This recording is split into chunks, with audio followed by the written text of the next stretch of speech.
They said rules are rules. Don't stop and stare. Toss that bat 30 feet into the air. Don't flip your bat. Respect the jersey. He didn't earn that right. They called him unprofessional.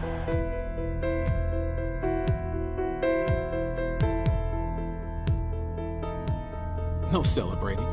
Keep your head down. Flashy, immature, showboat. They said it all. You don't have to do that. Get a little tired of it. Something you do not do in baseball. No more talk. Let the kids play. What's going on, everybody? You're listening to the Baseball Goombas. Today is April 20th, 2019. This is our 27th podcast episode. A little Let the Kids Play endorsement from MLB last year during the postseason. John Goomba here with Chris Goomba. Chris Goomba! Let the kids play. That is the Let them play. That is the idea behind this episode. We are going to be talking about Mr. Tim Anderson and the cry that's been out there for the past couple of days all Enormous over the reactions. internet, all over MLB. So we figured we'd throw a little MLB campaign in there. Happy Easter to all out there. Enjoy your egg hunts, your food. If you have your pets, your dog, you took them to the mall for the Easter Bunny meets dogs, and that's a big thing these days. Is it really? It is. Yes. Jeez. My sister, I'm not sure if she did that, but she was talking about doing it. You bring your pet, you bring your dog to the mall or a place, and They get to the meet the dog bunny? sits on the bunny, and it's a whole big thing. Jeez. But Dog parents. before we get into the whole bat flip ordeal, I am really pissed off. Go, Chris! I'm pissed off about what's going down with the Yankees. Janky baseball. It's not Yankee baseball. It's the They Columbus are Clippers. 90. Yeah. They're 9-10. Could be worse. In second, Could be better. 4.5 out. Don't get me wrong. I understand the injuries. They're depleted. You can have the team that's on the IL on the injury list. Oh, who am I kidding? DL. Who's?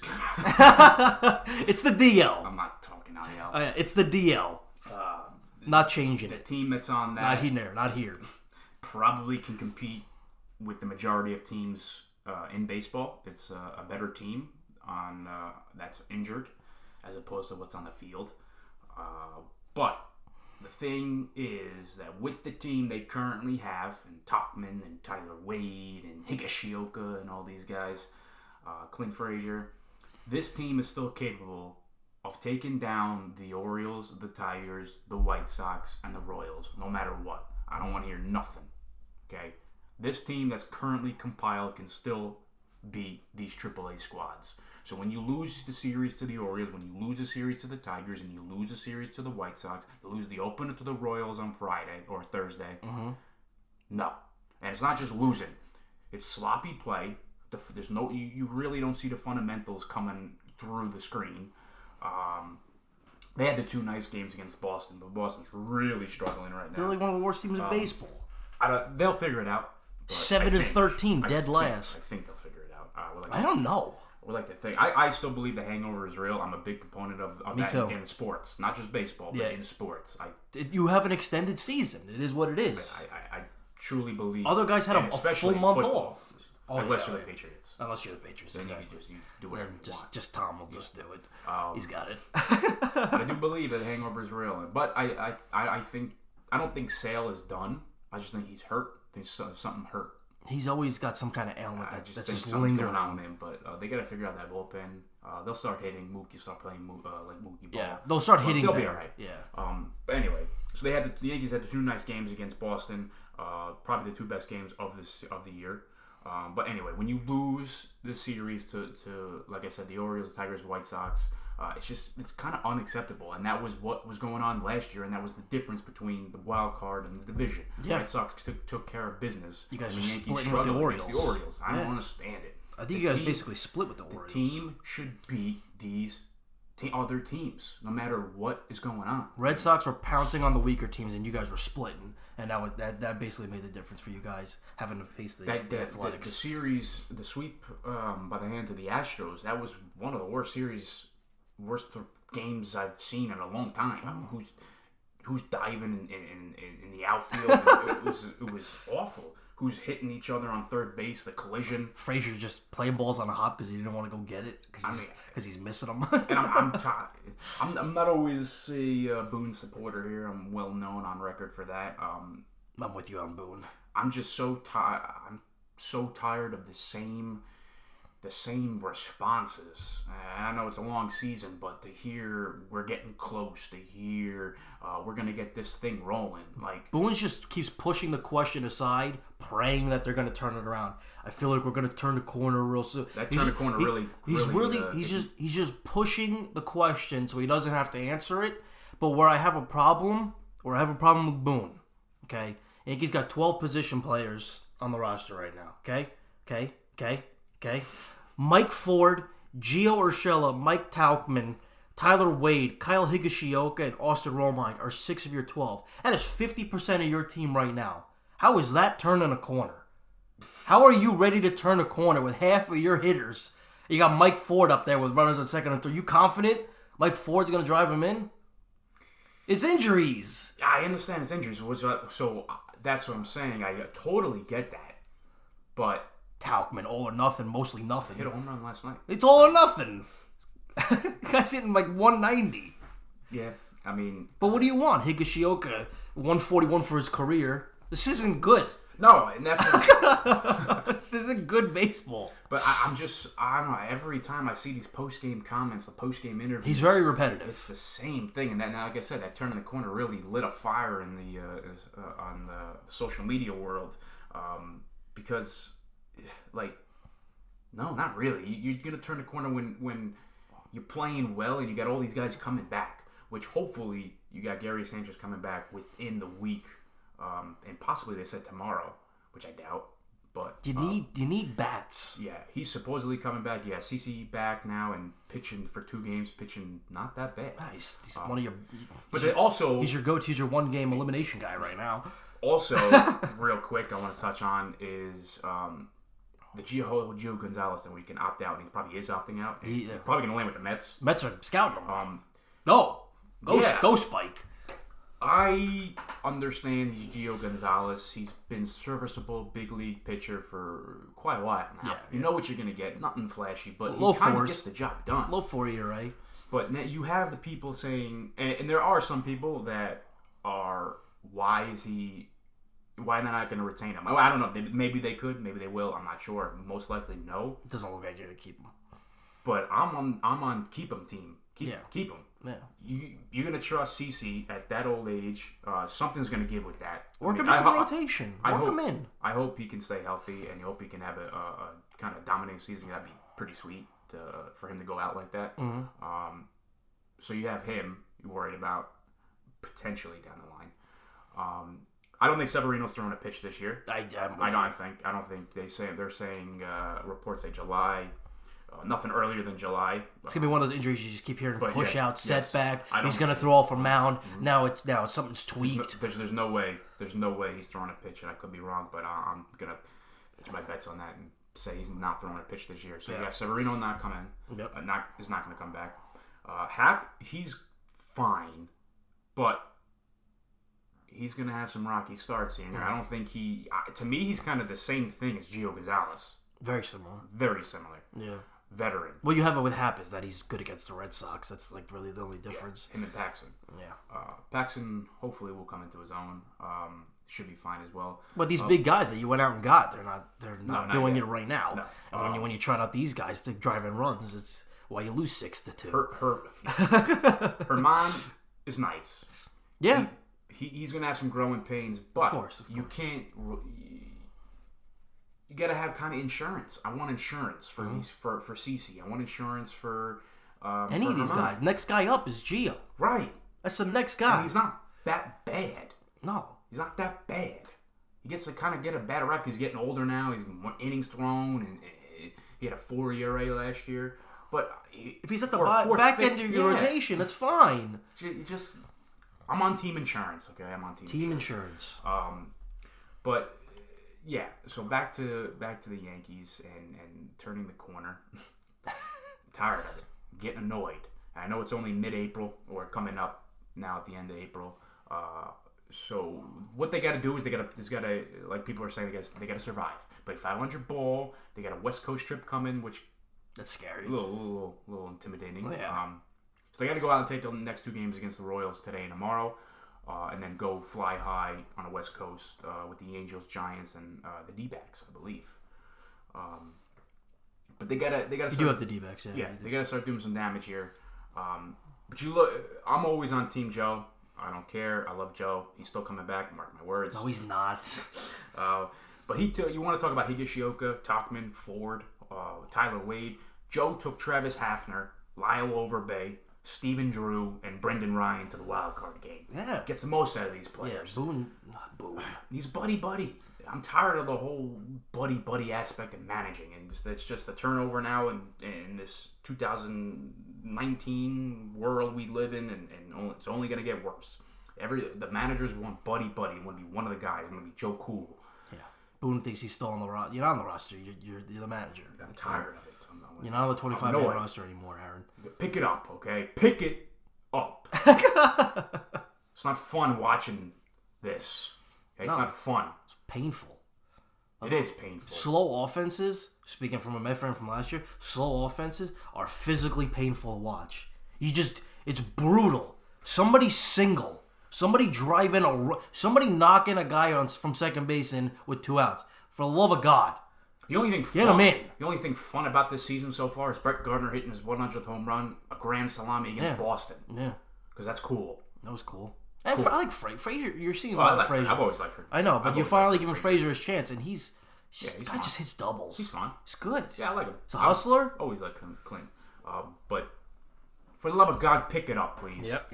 I'm tired of the injuries. No more. Just play ball. Let's get to the postseason.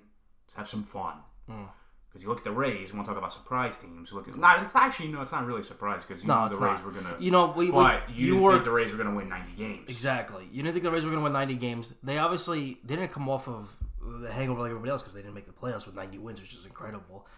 They're doing it even better this year. Because they got guys at the deadline last year that can improve this team with Pham and Meadows. Meadows. Remember? What did I say about that trade? Chris Archer stinks. Okay? He's not an ace. He's career 4 ERA. You just gave away a 40 doubles guy with that. That's what I said. Double back to the episodes. Meadows. Love Meadows. Big Meadows guy. Meadows and Pham.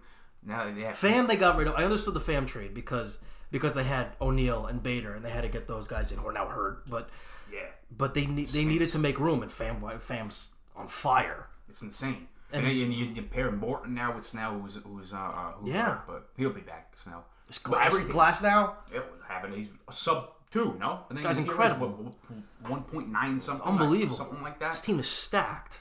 So now, because they were all about the openers last year, because you had Snell, and that's it. Mm-hmm. So now you have Snell, who every start is 7, 8 innings, 1 run, 12 Ks. Yeah. It's insane. He's just stealing. But he's hurt. He'll come back next week, I think. So now you add Morton, who I've always liked Morton. Great signing. Yeah, I've always liked him. Great. Pair him with that, and then you pair the breakout of Glass now. So they're stacked. They are.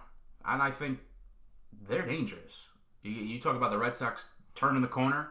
You talk about the Yankees turning the corner. You got to watch out for the Rays. 14-6. Actually turning the corner. Started last year. Yeah, they're looking at 100 wins. They're looking like a 100-win team right now. You got to watch out for them. You do. I think they're the real deal. If the Red Sox don't turn it around and the Yankees don't turn it around, they're coming out of the East. Yeah. They're gonna be a powerhouse in the East because Blue Jays and Orioles are they're down there. They're down below. And you also talk about the Mariners, who come out firing. Home run after home run after home run, setting the record. They actually set the record for most home runs to start in the first how many games? 20, 21. Yeah. Insane. Domingo Santana's got 30 RBIs. He's got 24, 25 RBIs already. First of all, I love Jay Bruce. Former Cubs prospect, Big Daddy Dan Vogelbach. Yeah, this guy was never given a chance. Like, he just kept sitting in AAA. Now he's got 7 home runs, hitting .354. First of all, I love his swing. It's such a hack. He's already better than Schwarber. It's such a hack. I love it. But just speaking about the Mariners. It's insane. Last week we were talking about, last episode, we were talking about breakout players. And I didn't pick him as a breakout player, but I said Marco Gonzalez is one of those guys that needs to break out in order to prove himself. He had a nice year last year, right? He was okay. It was low 4 ERA, but I was saying he needed to break out because of the potential that everybody was seeing in Tyler O'Neill. And right out of the gate, Marco Gonzalez is 4-0 with a 3.32 ERA, a 1.263 WHIP. That'll play. The only thing concerned is walks per 9 are up and his Ks per 9 are down. So, I mean, I know the Mariners have cooled off. They're 4-6 out of the last 10. But that's the thing with the Mariners; they always. But middle of the pack. It's good to see Marco Gonzalez come out of the gate firing. 5 games behind. But they're definitely going to start cooling down. I don't know if they're going to be able to keep up with the Astros. I mean, look how they came out of the gate and they're tied for first with them. They're not going to be able to keep up with the Astros because they're going to the rotation. Astros are good. Rotation of Marco Gonzalez, Kikuchi, Mike Leake, Felix Hernandez, and Mary Swanson. Mike Leake's always something. Mary Swanson's brother, Eric. Former Yankee, no? I think. Was he? I think so.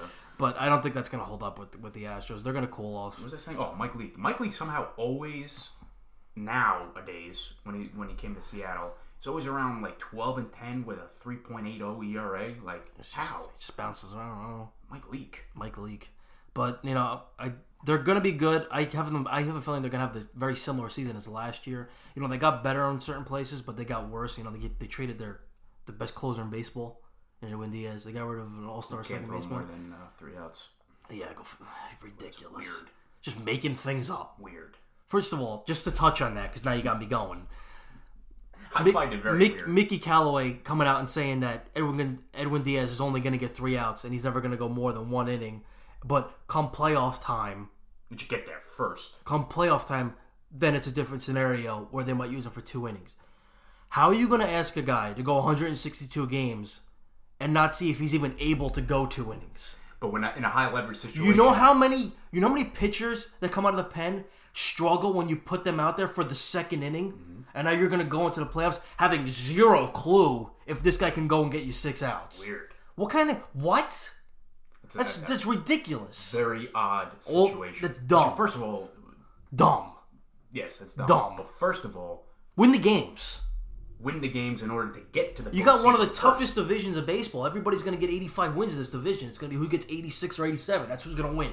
That's who's going to win the division. That might be predicated on Edwin Diaz getting an extra out if that means 86, 87 wins versus the Phillies having 85. If you want to win the division with 88 wins and throw Edwin Diaz for an extra 2 outs because you want to get that 88th win, then freaking do it. If it's 2nd or 3rd and there's a lefty coming up, and I see Luis Avalon come out there instead of Edwin Diaz to get out of the 8th inning, and he gives up a double in the gap because Freeman hits lefties like no other, I'm gonna have an issue. It's very strange, but I will say that I think my new favorite baseball player is Pete Alonso. When he hit the home run last night. First of all, his home runs are going to dead center. Did you see that hit? The home run last night. It never stopped rising. It was like a. First of all, it was below. It was at his ankles. Yeah, I don't know how to describe it. The ball never stopped rising. The home run against the Braves that landed in the water. Did anybody know water was up there? I don't think anybody knew there was like a little lake up there until he splashed it. It looked like just a batter's eye out there. Dude's a monster. He hits the ball so far. When he gets a hold of one and finally pulls one down the line, he can hit in the upper deck of Citi Field. He can do it. Dude's a beast. The power this guy has is absolutely ridiculous. Pete Alonso. I think y'all want them to sit him down for the first 2 weeks, I get. I was still part of that. I get it, but now Smith's good. It's good. He's serviceable. Gotta win games. Gotta win baseball games, and that means Pete Alonso up winning games. You're winning games. Yeah. One last thing on just again with the breakout players. These 2 guys, like I said, Marco Gonzalez needed to break out, and another guy that needed to break out was Yoan Moncada to prove his worth in a trade for Chris Sale, the best pitcher in the American League, if not baseball. 2017, he was hitting 231. Last year, hit 235 and led the league with 217 Ks. That is a lot of strikeouts. And first of all, I've been watching a lot of White Sox baseball this year because, I picked them as my sleeper. How's that working out? They're fighting. They hit. They're hitting the ball. It's young season. But now, again, look, 2019, he's hitting 321. See, sleepers. 321, 6 home runs, 18 RBIs. But what's more impressive is his 162 game pace last year was 236 Ks, or almost 1.5 per game. This year's pace is 170 Ks, or just over 1 per game. So his potential 60 Ks drop is substantial this year. If he can get 60 Ks, it's huge. If he can get 150 Ks versus 217, I think he's a good player. I didn't realize how big he was. He's a big boy. Yeah. He can hit you 30 home runs. What are you going to say? He already got 6. White Sox are going to hit the baseball. They're going to hit the ball. 25 to 70, 80 RBIs, maybe. They're going to hit. They're hitting like 8 runs a game. White Sox are hitting the ball.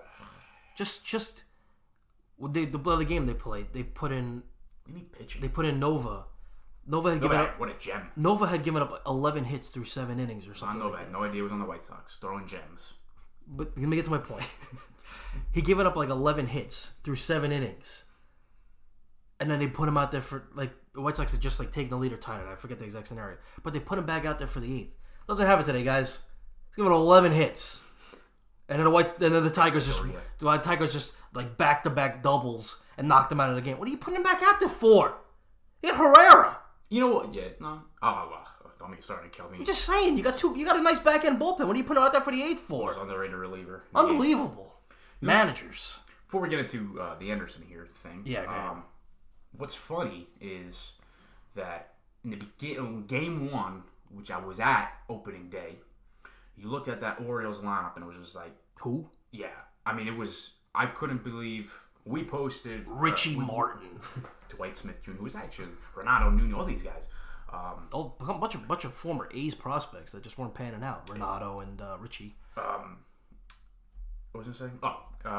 So you look at the lineup and I was like, these guys are not going to win more than 25 games.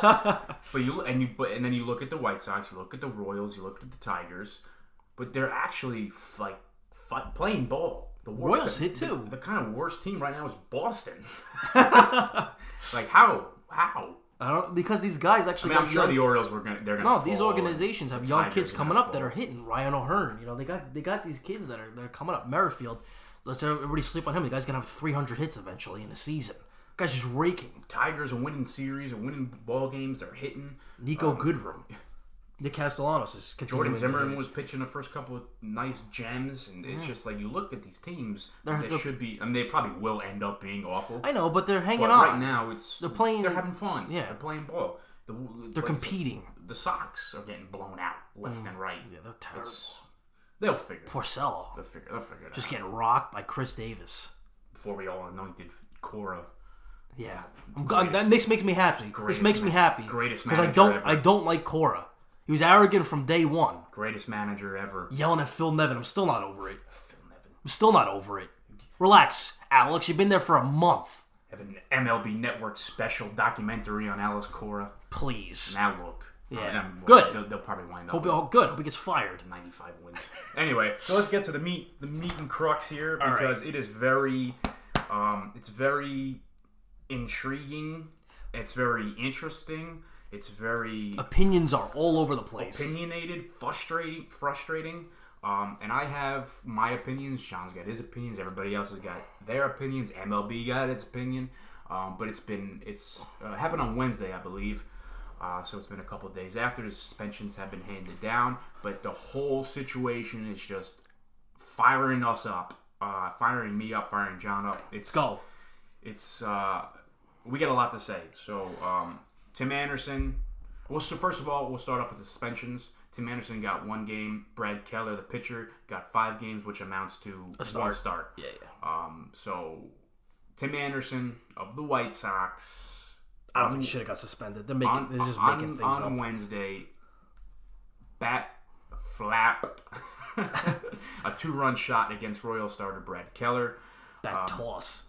Yeah. launch. I mean, it was a little aggressive, but I mean, threw it like a javelin, Chris. not that bad. Not that bad. Threw it like a javelin at his own dugout and faced them. Yeah. I'm already leading to it. You can already see my opinion. But anyway, so Brad Keller took exception to that. You talk about the unwritten rules. Yada, Go, Brad. Yada, yada, yada. Oh, my God. Hit him again. Beamed him in the next at-bat. Hit him again. Beamed him in the next at-bat. And as you all know, bench is clearing. And Not a lot of swinging. it was just a lot of yapping. Yapping. Yeah, a lot of apparently the report came out that Tim Anderson cursed. Use some slurs or something. Yeah, use some racial term. That's how he got his. That's what. Right. That's how they're justifying his 1 game suspension. His language. Because of that. So there are a couple ejections. There are probably going to be fines handed down. So that was that. So now the result of that is should have Anderson been suspended, and the whole unwritten rules thing about bat flipping, act like you've been there before, and all that good stuff. So for me, it's interesting because I go both ways with it. The biggest thing that you can do in baseball is win the game and hit a home run, correct? People go to the ballpark to see home runs. So, again, I understand act like you've been there before, but you just hit a home run. You did what you're supposed to do. Be proud of it. Do what you want to do, okay? I have a problem with Keller, Mr. Brad Keller here, beating him the next time his next at bat. I don't. How are you gonna get so upset that you threw a meatball the prior at bat that got hit out of the park, and then get so mad and upset about it that you throw a 95 mile per hour plus fastball at his buttocks? So, imagine this flip. Same inning, 3rd inning, man on second base, 2 out. Tim Anderson's up. Okay, 0-0 in the 3rd inning in April. Strikes out Tim Anderson, and Keller jumps off the mound screaming like it's John Franco against Bonds. It's the same thing. You're looking at Keller like, what are you doing? It's the 3rd. Why are you screaming about this? Hey, there's 6 innings left. What are you yelling about? Relax, Brad. It's a strikeout. You're going to get like 6 more of those today. That's the other flip. Yeah. But Relax.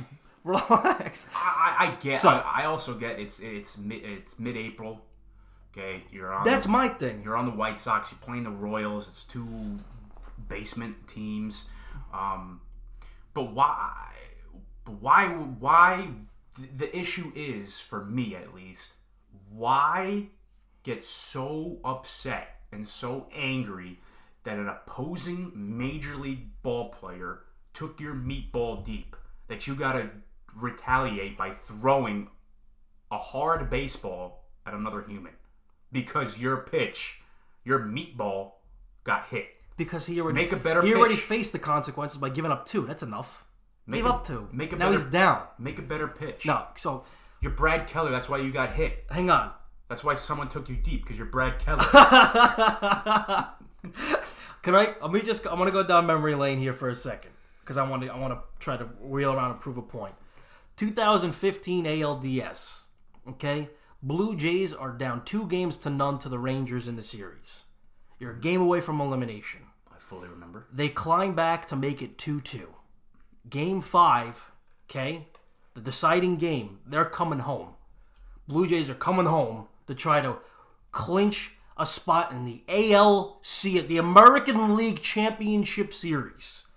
Top of the 7th. I don't know if you remember this. Oh, I do. Rangers had a man on 3rd. Scores 2-2. Martin goes to throw the ball back to the mound. Hits Chu in the batter's box. Hits his hand. The ball got away and the runner scored. It was a freak play. Now the Rangers are up 3-2. And you guys are 9 outs away from losing from just a devastating crap play. Okay? Now it's the bottom of the 7th. Okay? You're down 1. Jays rally. It's 3-3. Bautista is now up. Absolute moonshot off of Sam Dyson. Blows it open. It's 6-3. You guys are 6 outs away from the ALCS, which they wind up clinching and go. That is a huge moment. That is what you live for. Okay, that is. I'm okay with the bat flip there. That is a massive moment. You're up 3 with 6 outs away. You basically have this thing covered. Fast forward to the following season. Okay, coward move by the Texas Rangers. They had already played 3 games in Toronto. Now this is game 3 in Texas. Top of the 8th. Matt Bush, first pitch, throws a seed 98 miles an hour and hits Jose Bautista right in the elbow. Okay, this obviously led to the Odor fight, which everybody knows that one.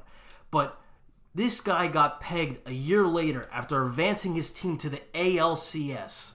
Why on God's green earth are you surprised you got hit in April? If somebody got hit sending a team to the next round of the playoffs, why are you so shocked that he took exception in April?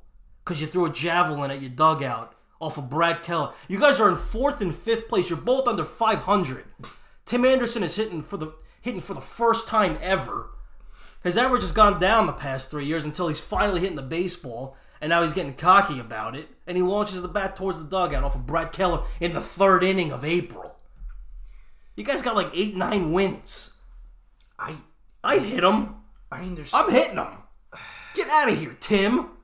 Act like you've been. I'm from the school of act like you've been there before, unless you're winning playoff series. I understand. I'm also for that too. That's what I'm saying. It's weird for me because I go both ways with it. You can go both ways with it, but when I look at Bautista and he still got hit, I take exception to Tim Anderson thinking that he's shocked.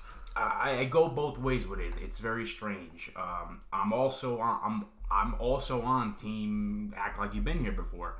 But then again, like I said, the goal is to win the game, which the White Sox and Royals haven't been doing recently, and hit a home run.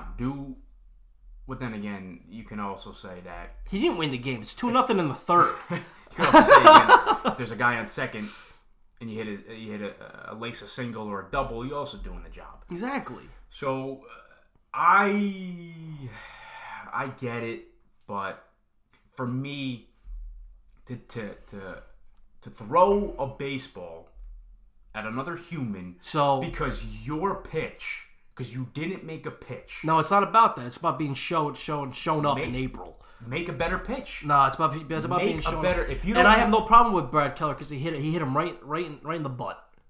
Right in the arms. Placed it perfectly. When the Wonder Bautista was a little high elbow, but if you remember, Asdrubal Cabrera hit a walk-off against the Phillies when they were going for the wild card in 2016, and then the following season, I forget the pitcher's name, it just slips my mind, but he threw it like behind his head.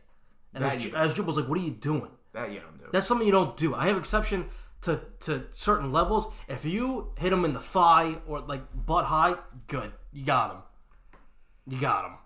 I think also what is more troubling now is the whole, obviously, the MLB campaign. Yeah. Let the kids They're contradicting themselves. Right. That's the whole thing. With the Tim Anderson suspension, saying bat flips are okay, they're contradicting themselves. Right. So what is more sparking controversy and all this yap that's going on is because for this is the second year of let the kids play. Never mind the whole showing up and bat flipping. Just let them do what they want to do. Then except the pitchers aren't letting that happen. Like it's their campaign, but the pitchers are like, nah. But to suspend Tim Anderson again. Now MLB came out and said the other day that yesterday he used words. He used a racial N-word. But the thing is also now with me, you can't be going around, saying some stuff like that. But when you dig a little deeper, I mean, the dude is of color talking to, a Caucasian pitcher and catcher and umpire. So that's a little strange to me. Odd. It's just like slang, and I mean, we're not advocating that what you can't be going around doing that. But for Tim Anderson to get suspended the same amount of time, so he got 1 game, like we said, and Brad Keller gets basically. 1 start, but a 5-game suspension, which amounts to 1 game. Yeah. To get the same kind of punishment for Tim Anderson hitting a home run, throwing a bat, and cursing, versus Brad Keller getting the same physically thing harming somebody for throwing a 95 mile per hour. I agree. I think fastball Keller risked it's his risk. He's like, I'm gonna hit this guy. I know I'm probably gonna miss a start. It is what it is. I peg him. That's where the suspension should go. Tim Anderson should not get suspended. No, it's bonkers. Yeah. And I don't like, again, the whole campaign. Let the kids play. So you're saying Tim Anderson hit a home run, flipped his bat, and then MLB says, "Nah, halt." Who goes there? Please stop. Please, this is way too much. Yeah. Don't have fun. Yeah. So it's the whole contradicting themselves, and they're gonna have to figure it out. Yeah, they are. Because if they don't, and some other 2 or 3 or 4 other instances occur throughout the year, I mean, it's gonna be a lot more backlash and a lot more yippity yap across MLB and on the internet, and I don't think they want that because. I mean, I love those two. I love the postseason campaign. I love this year's campaign. Yeah. So, and that's what they're in Griffey saying. Let the kids play. There's no better way than Griffey saying. Literally the kid, right? So known as the kid. Same as Gary. They gotta work around this somehow, some way. And also, why is it? And I know it's different sports, but when you look at the game of soccer, they score. The ultimate goal is a score. The ultimate goal of the game is to score goals. You look at their celebrations; they take their shirts off. But that's okay. I'm not comparing it to soccer. I see your point, but they're the worst. They score 1 goal. It's just like the stadium's going to come crumbling down because soccer. But again, you look at the NFL. You look at the celebrations by scoring a touchdown.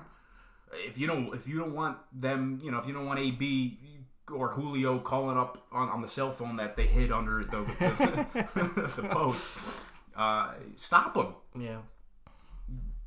Have a defense. What are your thoughts on Derek Dietrich? Or yeah, we'll get into that. All right. Or Steph Curry shimmying after he hits a 3. James Harden doing his little whatever he does. And Russell Westbrook rocking the baby. He's gonna get punched.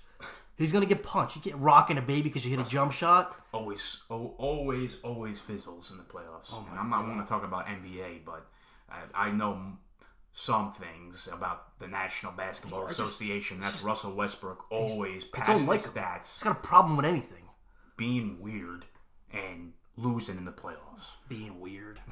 But again, the same thing. You hit a 3, and who's shimmying, who's doing this, and all that yada. So Derek Dietrich, okay, I have more of a problem with what Derek Dietrich did. Doesn't make any sense. Than what Tim Anderson did. Derek Dietrich in the first week of the season, was it the first week or something like that? First week or second? It's still week. April. Is the point? He took Chris Archer deep, and he stood in the box, literally, really like he did the follow through like Griffey. Yeah, and watched it like Manny being Manny. It was bad. I take more exception to that than what Tim Anderson did because, first of all, just like I said, you're Brad Keller, you're Derek Dietrich. Okay, you're on the Reds. The Marlins didn't even want you. Okay, you stood in the box and what? To me, I know probably it's not going to make much sense, but it's just in my eyes, it's more disrespectful. One thing. Hold on. Go for it.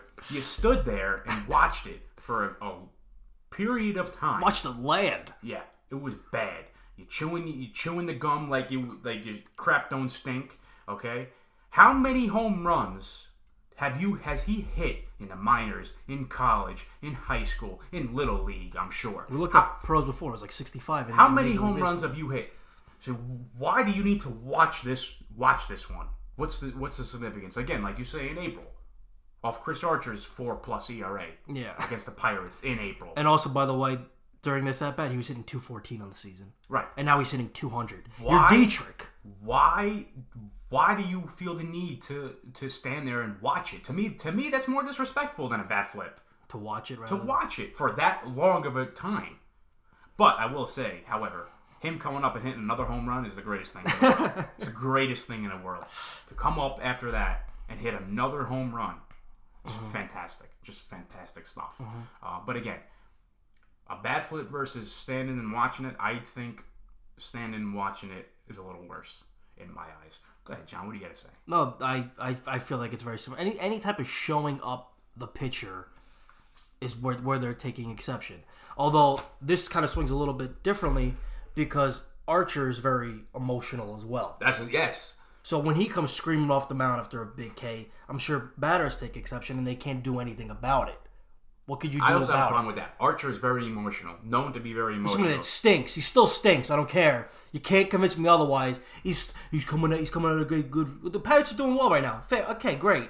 He's still Archer. He's still going to end with a 4-year right. Pirates always do well. They've been nice for how many years now? 5, 6, 7 years. No, but I just got a problem when you just stop showing. It's the second inning in April, man. I get it. Second. That's why you don't need to watch it. It's 2-1. I think they were down 1-0, and he made it 2-1, and he watched it. Okay, we still got 8 innings of ball here. Let's relax, Derek. Let's take. I don't blame the pitchers for him. Get out of here. Yeah, but again, that's the other issue is somebody who takes exception to somebody being emotional versus that's where it's not fair. You being the same thing. That's where it's not fair. It doesn't make sense. The pitcher can retaliate. Sense. The batter cannot. The only way it can retaliate is if your teammate pitcher is kind enough to have your back and risk himself to just start hitting people on the other team. Whether it's the pitcher himself or just who's ever batting third in the order that day. You know what I mean? What it comes like Archer jumping off the mound, screaming, and then next time through they just peg Josh Bell. It's like, go ahead and scream. What needs to be done? Josh Bell's on fire. Josh Bell. It's hitting. Anyway. What it comes down to, I believe in my eyes, is if you're a pitcher, if you're a big league pitcher, okay, you serve up a meatball to whoever is in the batter's box.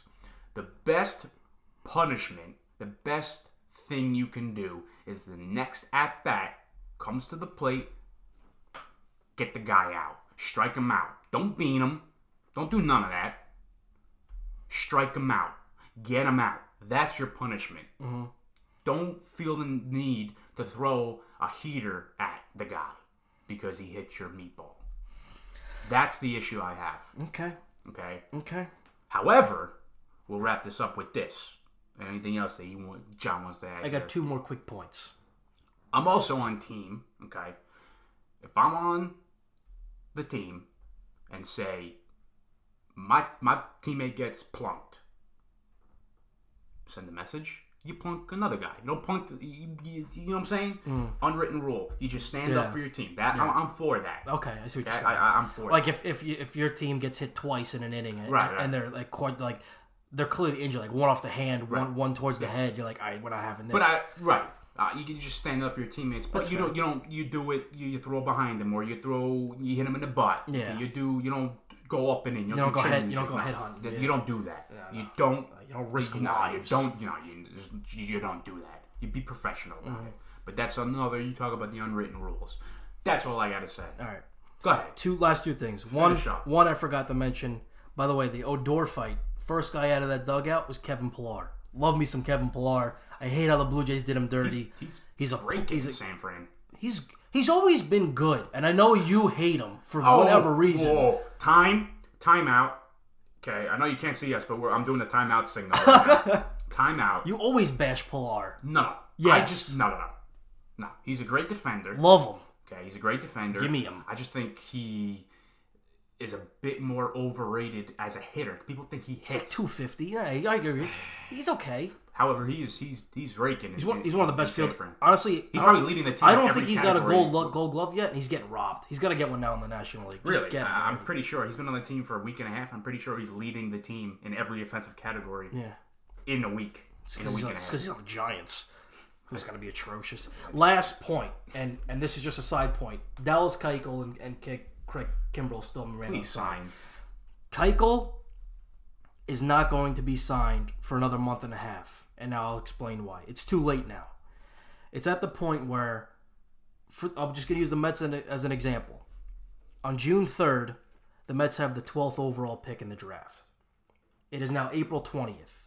If you sign Keuchel today, who you don't even know if he's game ready. I know he's throwing these side simulations. You don't know if he's game ready. The most you're getting out of Keuchel is 4 to 5 starts. Is it really worth now losing a 12th overall pick for 4 starts? The value of a 12th overall pick for 4. It's too late now. I don't think Keuchel's going to be signed, but come June 4th, the day after the draft. So you're talking about the Mets right now. Because when I'm looking at who's interested in him, anybody's going to lose their first round pick. And the value of a first round pick is really increased over the years. I know we got to wrap this up a little bit. But, I mean, and I hope not. I pray for the best. But what if DeGrom's injury turns out to be a little more serious? They're gonna milk it. I'm telling you, everybody's going to milk it. They're going to milk it now because nobody's going to want to give up that first overall. Look what you got with Jared Kelnick. So Jared Kelnick this year was drafted as a 6th overall pick, and he was the main piece of a trade that got you Robinson Cano and the best closer in baseball. But what you need it. If the Mets continue on this path, right? The offense is nice. Okay, you got the everyday Edwin in the back end, except for more than 3 outs. Maybe you don't need Keuchel. But what I'm saying is, I see interest in Mike Minor. They're interested. Come but on. hey. Mike, there's Band-Aids in the meantime. But come June 4th, there's a bidding war. So if DeGrom's injury is more serious, you're left with Noah, Max, Wheeler, Vargas. So you don't want Keuchel? You don't want Luga falls into the rotation. Oh my god. Luga falls into the rotation. Oh my god. What's wrong with that? Luga should be there to begin with.